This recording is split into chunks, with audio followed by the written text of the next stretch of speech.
ने ली शपथ, 53 दिन बाद सार्वजनिक मंच पर धनखड़। समारोह में दिखे प्रधानमंत्री नरेंद्र मोदी समेत कई केंद्रीय मंत्री मौजूद रहे।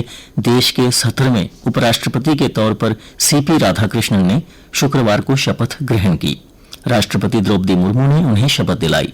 वो 11 सितंबर 2030 तक पद पर बने रहेंगे। कार्की नेपाल की पहली महिला प्रधानमंत्री नेपाल में तख्ता पलट के 3 दिन बाद पूर्व मुख्य न्यायाधीश सुशीला कार्की अंतरिम प्रधानमंत्री बन गई हैं। संसद भंग करने के साथ 6 महीने में उन्हें संसद यानी प्रतिनिधि सभा के चुनाव की जिम्मेदारी दी गई थी। उन्होंने अपने पहले फैसले में 5 मार्च 2026 को आम चुनाव का ऐलान कर दिया। राष्ट्रपति रामचंद्र पौडेल ने उनकी सिफारिश मंजूर कर ली।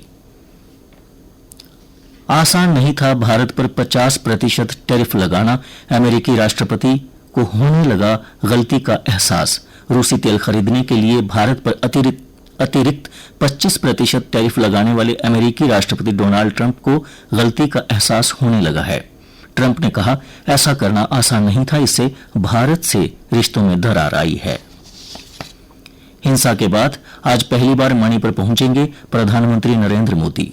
13 से 15 सितंबर तक 5 राज्यों मिजोरम, मणिपुर,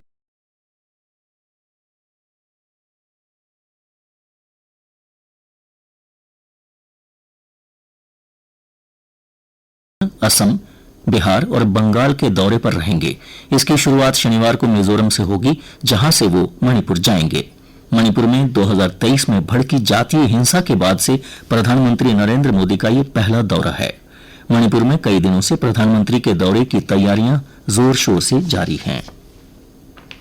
मुख्यमंत्री उमर अब्दुल्ला ने पिता डॉक्टर फारूक अब्दुल्ला संग हजरतबल दरगाह में जमातुल विदा की नमाज पढ़ी। उन्होंने जम्मू कश्मीर में शांति, सौहार्द, विकास की बहाली की कामना की। वह विश्व में शांति की दुआ मांगी। भारी उमस में भी बिजली कटौती परेशान कर रही।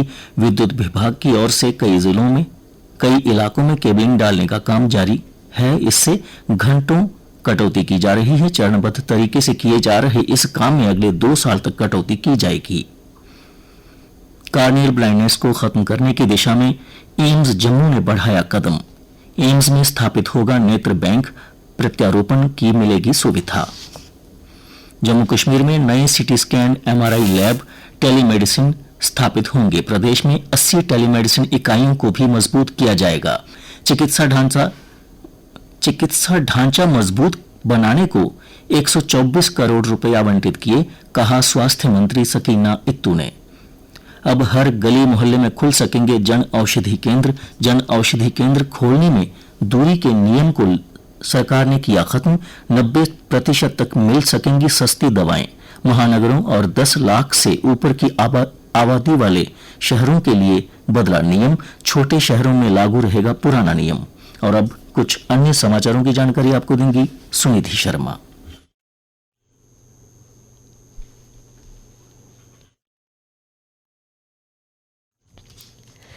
धन्यवाद विजय। मुख्यमंत्री उमर अब्दुल्ला ने कल कहा कि सरकार हंगुल व अन्य संकटग्रस्त खुर वाले जीवों के संरक्षण पर दूसरे अंतर्राष्ट्रीय सम्मेलन की सिफारिशों पर शीघ्र कार्रवाई करेगी। उन्होंने कहा, प्रयास ये है कि अगले सम्मेलन के आयोजन से पहले राज्य पशु हंगुल की आबादी में उल्लेखनीय प्रगति हो सके। जम्मू संभाग के 378 से ज्यादा स्कूलों पर ताले। सामुदायिक भवन, पंचायत घरों में होगी पढ़ाई। 15 से सोशल ऑडिट के आधार पर खुलेंगे स्कूल। आज सीईओ शिक्षा निदेशालय को भेजेंगे रिपोर्ट।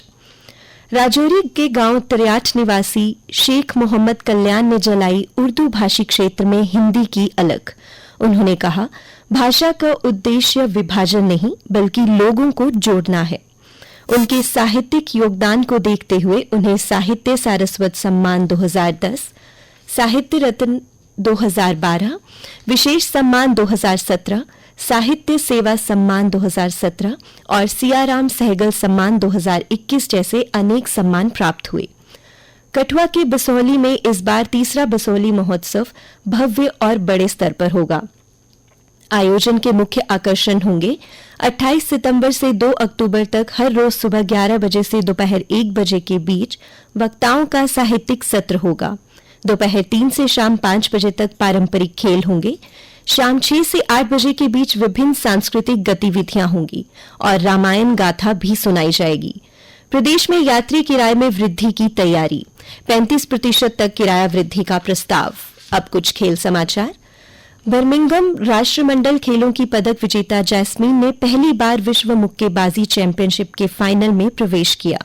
मीनाक्षी ने तय किया चौथा पदक। दक्षिणेश्वर ने किया उलटफेर, नागल की जीत से वापसी। डेविस कप में भारत की स्विट्जरलैंड के खिलाफ 2-0 की अहम बढ़त। 2 दिवसीय जिला सॉफ्ट टेनिस चैंपियनशिप का एमए स्टेडियम जम्मू के टेनिस कोर्ट में आगाज हुआ। इसमें 50 से अधिक खिलाड़ी भाग ले रहे हैं। कल सब जूनियर, जूनियर और सीनियर वर्ग के मुकाबले खेले गए और आज सेमीफाइनल और फाइनल मैच खेले जाएंगे। उत्सव, आनंद और दृढ़ संकल्प की Ladakh marathon. Silk route ultra में 89 और खारदुंगला चैलेंज में 287 धावकों ने हिस्सा लिया। नेत्रहीनता को मात क्रिकेट की बॉल पर अनेखा साध रही सटक संधान। कठुआ के बजोई गांव की बेटी बनी भारत की नेत्रहीन क्रिकेट टीम की खिलाड़ी। 11 नवंबर से आयोजित हो रहे विश्व कप में दिखाएंगी अपनी प्रतिभा। आइए जानते हैं मौसम का हाल। मौसम विभाग से प्राप्त जानकारी के अनुसार आज जम्मू में आंशिक रूप से बादल छाने का अनुमान है।